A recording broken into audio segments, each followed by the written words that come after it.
6 et 19 à 21. 19, 21. Du temps de Juge, il y a eu une famille dans le pays, un homme de Bethléem de Juda, parti avec sa femme et ses 2 fils, pour faire un séjour dans le pays de Moab. Les noms de cet homme étaient Limelech, celui de sa femme Naomi, et ses 2 fils s'appelaient Machlon et Kilchon. Ils étaient Phratiens de Bethléem de Juda. Arrivés au pays de Moab, ils y fixèrent leur demeure. Elimelech, mari de Naomi, mourut et elle resta avec ses 2 fils. Ils prirent des femmes de Moabites, dont l'une s'appelait Orpa et l'autre Ruth. Et ils habitèrent là environ 10 ans. Verset 5, Machlon et Kilchon moururent aussi. Tous les 2, et Naomi resta privée de ses 2 fils et de son mari. Verset 6, puis elle se leva, elle et ses belles filles, afin de quitter le pays de Moab, car elle a pris au pays de Moab que l'Éternel avait visité son peuple et lui avait donné du pain. Verset 7, c'est mon message. Elle sortit du lieu qu'elle habitait, accompagnée de ses 2 belles filles, et elle s'est mise en route pour retourner dans le pays de Juda. Elle s'est mise en route pour retourner dans le pays de Juda. D'une manière confidentielle, tu peux faire ça à ton frère, à ta soeur. Et tu lui dis, demeure à Juda. Et puis c'est Vanda na Juda. Et puis c'est Oningana na Juda. Reste ici, reste là, reste là. Père, nous te bénissons pour ce moment que tu nous donnes. Donne-nous la grâce de parler de toi, de libérer ces choses telles que tu l'as déposées dans notre cœur. Nous voyons l'onction qui est là. Tu es tellement là déjà que je sens combien tu nous combles de toi et de ta présence. Bénis ces instants bénis. Au nom de Jésus, ainsi nous avons prié. Amen. Amen. Reprenez vos places, excellent. Tu peux acclamer le Seigneur. Sois demeure à Juda. Le livre de Ruth est un livre très prophétique. Un livre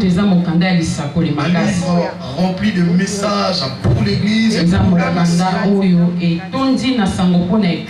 livre qui nous décrit le cœur de Dieu, qui nous montre combien Dieu est gracieux, combien Dieu fait de bien aux gens. Quand je parle de demeurer à Juda, je veux un peu de vous fixer par rapport aux 2 concepts demeure et Juda. Quand je parle de la demeure, je ne parle pas d'un passage accidentel. Je parle de faire de Juda ton lieu d'habitation. Matin, midi, soir, temps de pluie, temps de sécheresse. Tu fais de Juda ta demeure. Que rien ne puisse te bouger de Juda. Le livre de Ruth est un livre de 4 chapitres seulement. Et chaque chapitre est rempli de leçons importantes pour l'Église.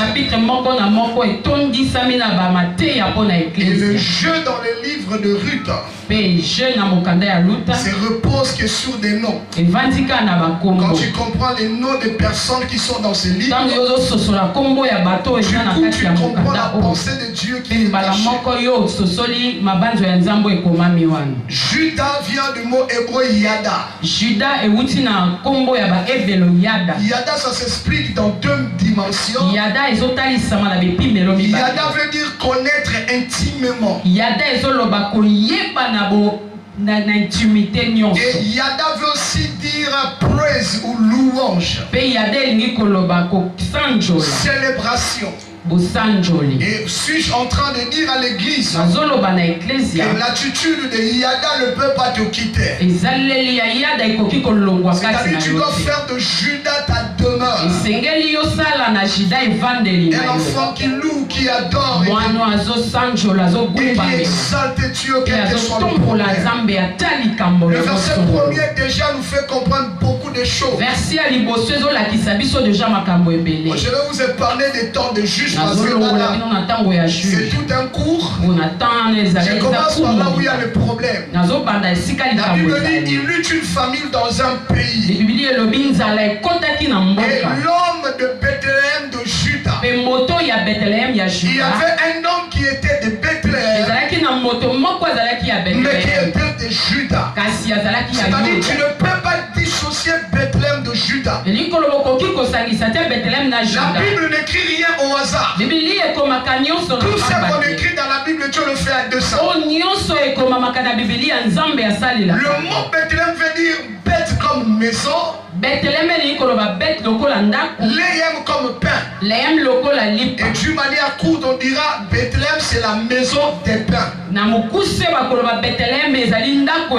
vous ai dit, Judas, c'est louange ou célébration. On peut résumer ça comme ça. L'homme de maison de pain et de louange. Dans ce milieu-là, il y a eu une famille. Il y a eu un problème. Cet homme avait comme femme qui s'appelait Naomi. Dans d'autres versions, on l'appelle Noémie. Le mot Naomi veut dire mon bonheur. Le mot Naomi veut dire le bonheur du père. Et l'homme s'appelait Elimelech. Et le mot Elimelech veut dire l'éternel est roi. Il y avait la famine à Bethléem de Juda. Ça veut dire que dans cette maison il y a toujours abondance de pain. Il y a eu une période où il y avait cette pénurie de pain. Cela peut arriver, frère. Même dans la maison où il y a l'abondance de pain, il peut arriver des moments de pénurie. Il peut arriver des moments de crise. Mais n'oublie pas cette chose. Même s'il y a la crise, même s'il y a le manque de pain, Dieu reste roi. L'éternel contrôle.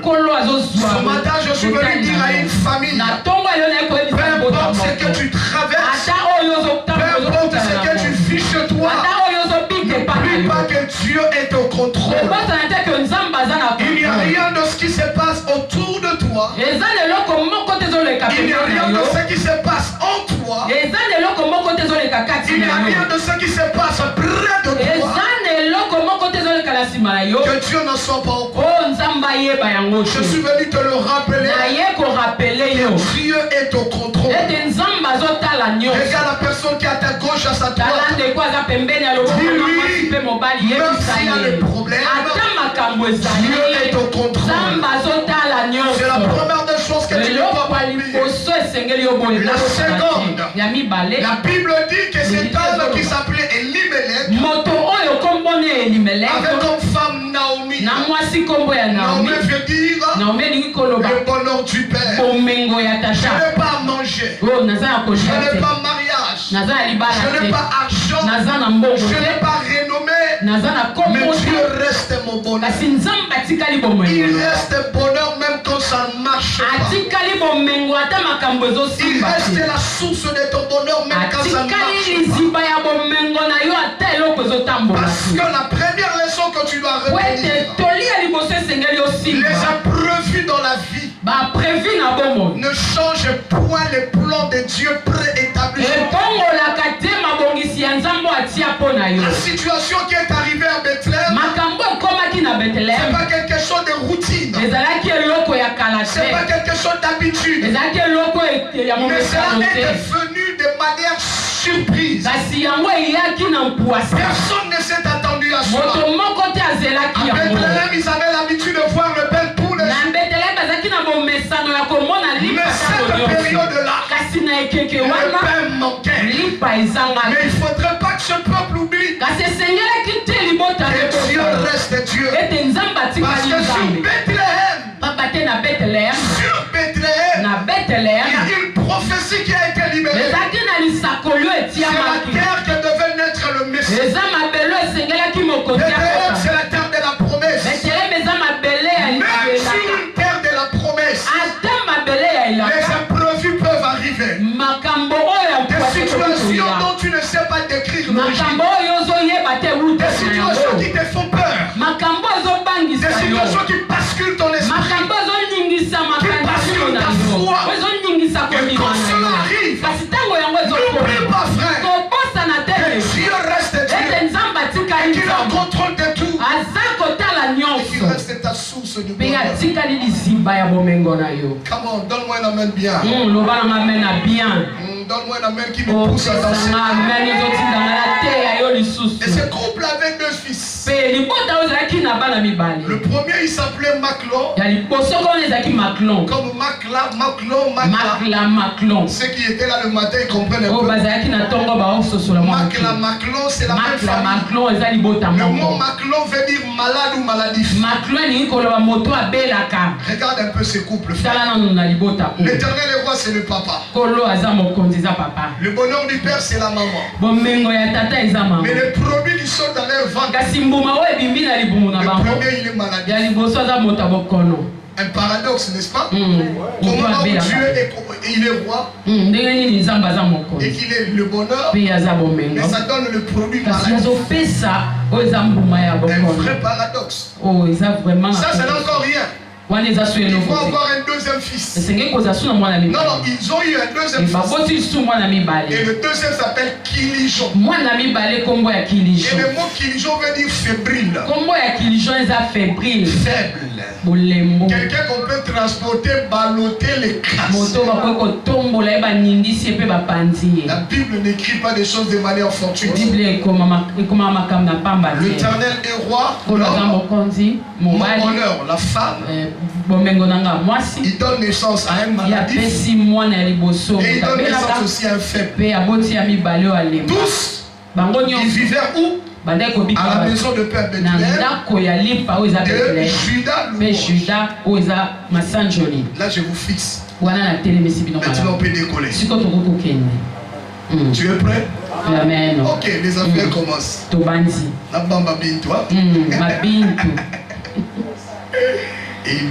Amen. Oui, we love it. Et la Bible dit, quand cette famille est arrivée, l'homme qui est le leader, l'homme qui est le leader, le papa qui est le leader, il va prendre une décision très grave et qui va changer le cours de l'histoire de toute sa famille. La deuxième chose que je vais te dire dans ce programme, il faut savoir que toute décision que tu prends dans la vie aura toujours une conséquence sur toi. C'est comme ça que dans ta marche avec Dieu, ne prends pas des décisions importantes sur base des réalités. Quand je parle des réalités, je ne parle pas de ce qui est absolu. Je ne parle pas de ce qui est éternel. Je parle des situations qui viennent et qui passent avec le temps. Et les décisions que tu prends toujours de manière circonstancielle, elles auront toujours un impact sur toi. Ma prière pour toi ce matin, que Dieu t'aide à ne pas prendre des décisions bêtes. Que Dieu t'aide, frère, au regard de tout ce qui se passe autour de toi, que les décisions que tu prends, qu'elles contribuent à ton avancée, qu'elles continuent à te booster dans la vie. L'homme là a pris une décision sur base d'une situation éphémère. La famine, le problème dans le foyer, le problème dans le couple. Il ne manque jamais de problèmes dans des familles. Même dans des familles des hommes rois. Même dans des familles de pasteurs que je vous prêche. Même dans les millions de personnes les plus sérieuses du monde. Les crises ne manquent pas. Quand je parle de crises, c'est pas seulement lié à l'argent. Il y a des crises d'amour. Il y a des crises de respect. Il y a des crises de considération. Il y a des crises. Le grand problème, ce n'est pas la crise qui arrive. Le grand problème, là où le bas blesse dans la vie de beaucoup des enfants de Dieu, dans la vie de beaucoup de personnes qui me suivent même en ligne, là où il y a le bas blesse, c'est la gestion de la crise. C'est là où beaucoup échouent. C'est là où plus tombent. Parce que le couple ici nous enseigne les réalités que traversait cette famille. Nous donne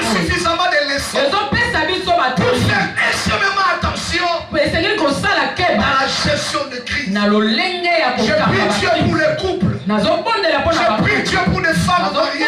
Je prie Dieu pour les hommes mariés. Je prie Dieu pour la jeunesse. Que Dieu te donne la sagesse dans la gestion des crises.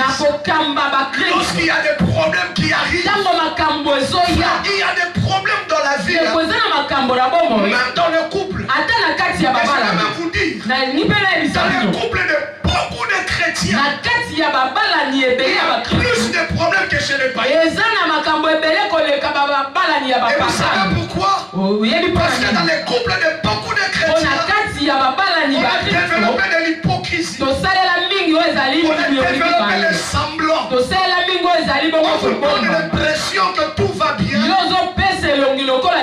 Pas seulement par la foi, mais on veut juste impressionner les gens. Et beaucoup de couples se déchirent.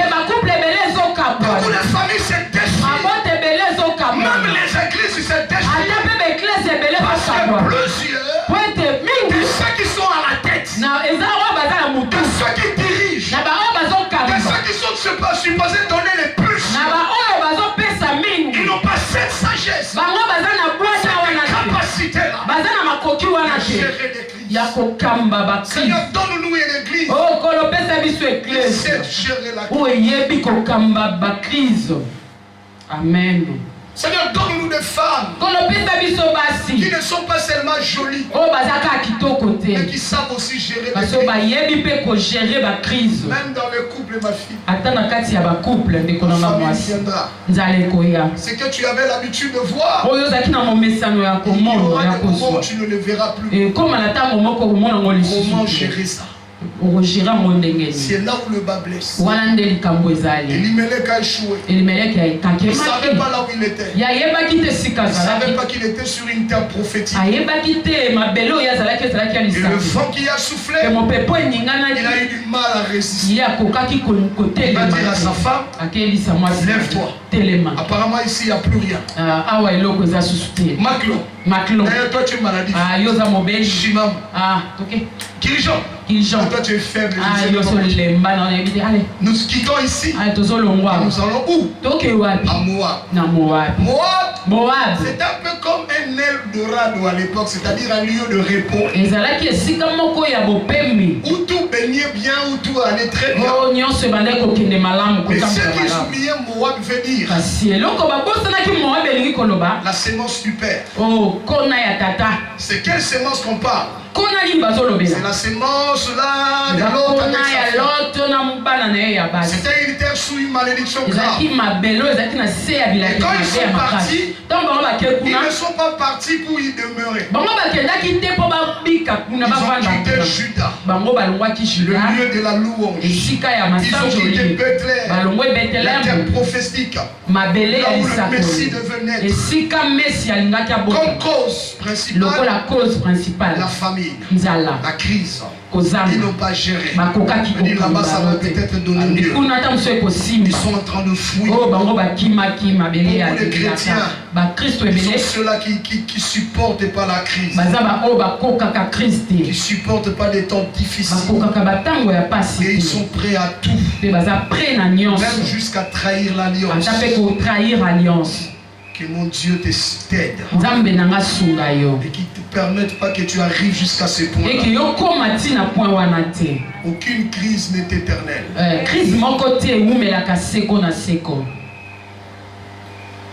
Il n'y a que la souffrance de l'enfer qui est éternelle. Toute souffrance sur la terre, elle est éphémère. Elle te donnera l'impression d'être éternelle. Parce que ça vient avec une ardeur. Ça vient avec une pression. Elle te donne l'aspect d'être là. Et pendant ce moment-là, si tu ne résistes pas, si tu ne restes pas patient, si tu ne t'accroches pas à la promesse, et tu prends la décision, cette décision te coûtera cher.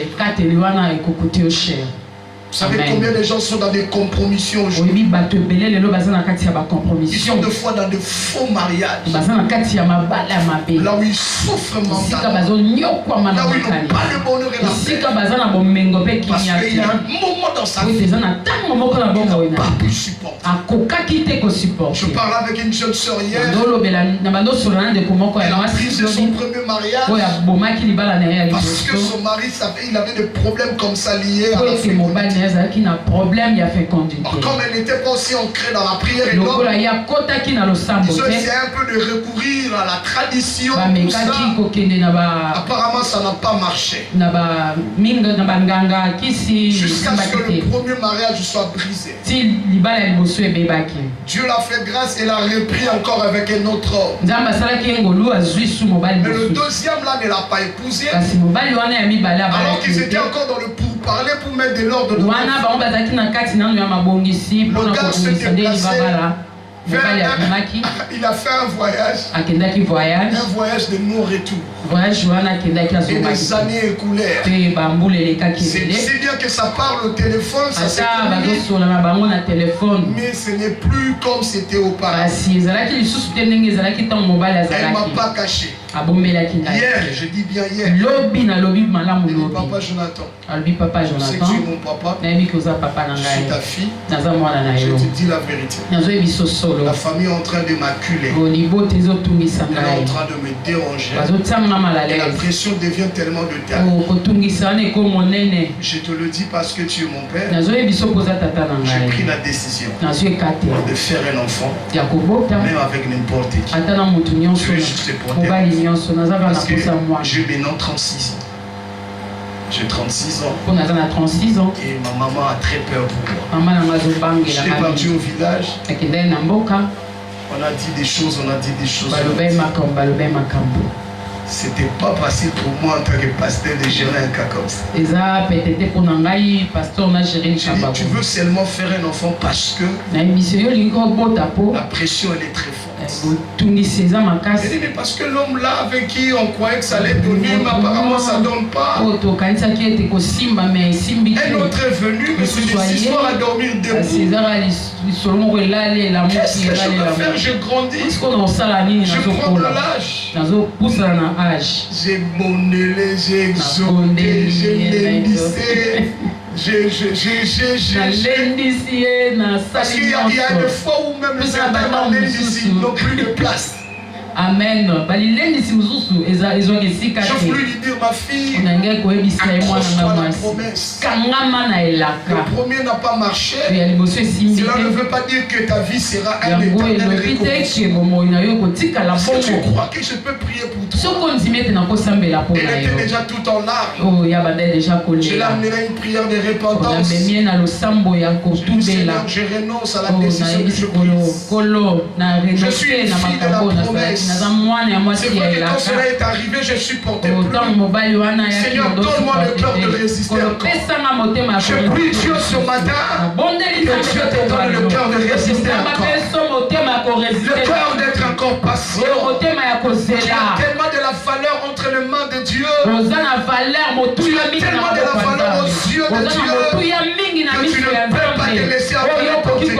Que tu n'as pas droit à faire n'importe quoi.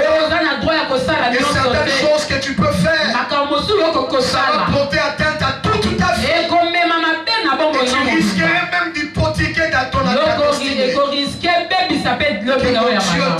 Voilà ce qui va se passer.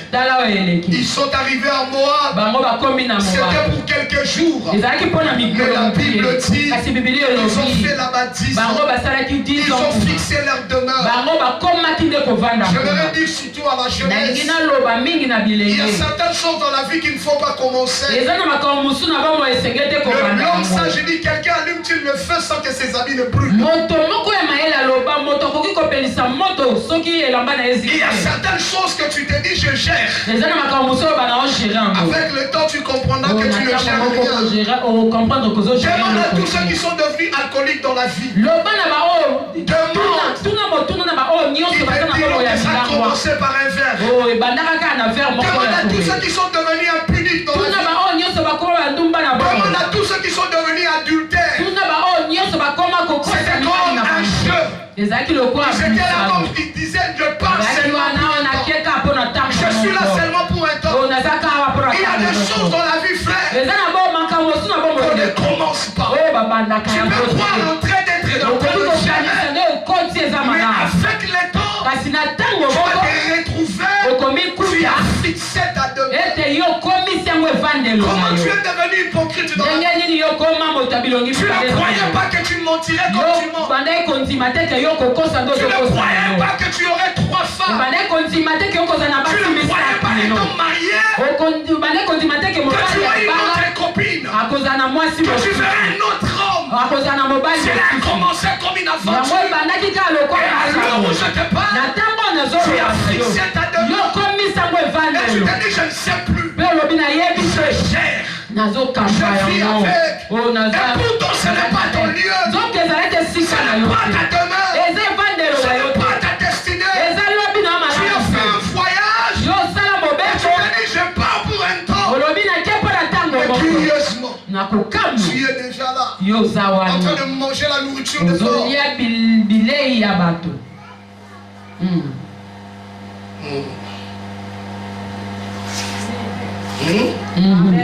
On est là? Amen. J'aime votre calme là. Vous faites beaucoup de bien comme vous.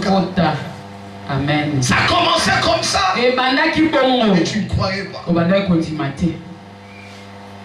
Tu ne croyais pas. Tu ne croyais pas. Et dans ton téléphone là, tu mettrais des codes comme tu as mis. Tu n'attendais pas que ça arrive, mais ça arrivait. Et tu changes de code presque toute la semaine.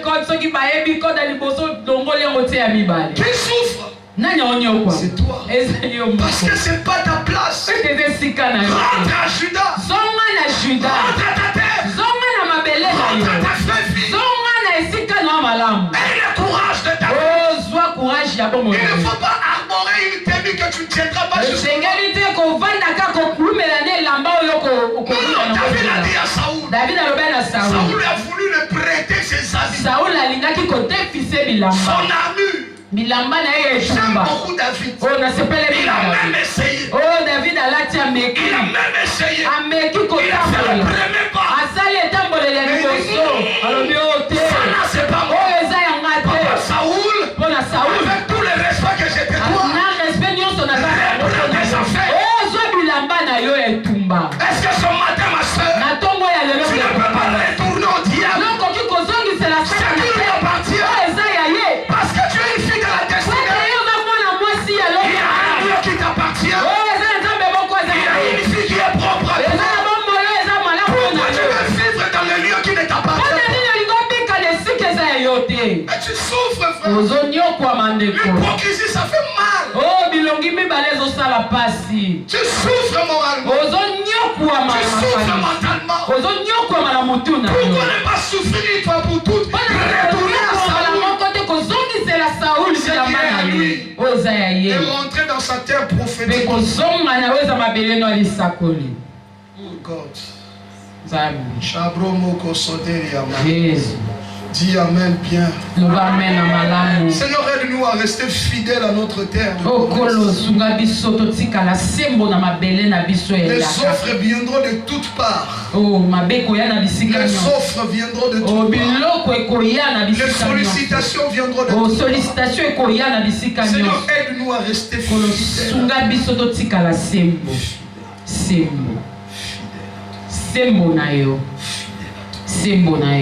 10 ans plus tard, c'est la deuxième partie de mon message. C'est la partie prophétique. Là, je parlais comme un pasteur. Là, au début, je parlais comme un pasteur.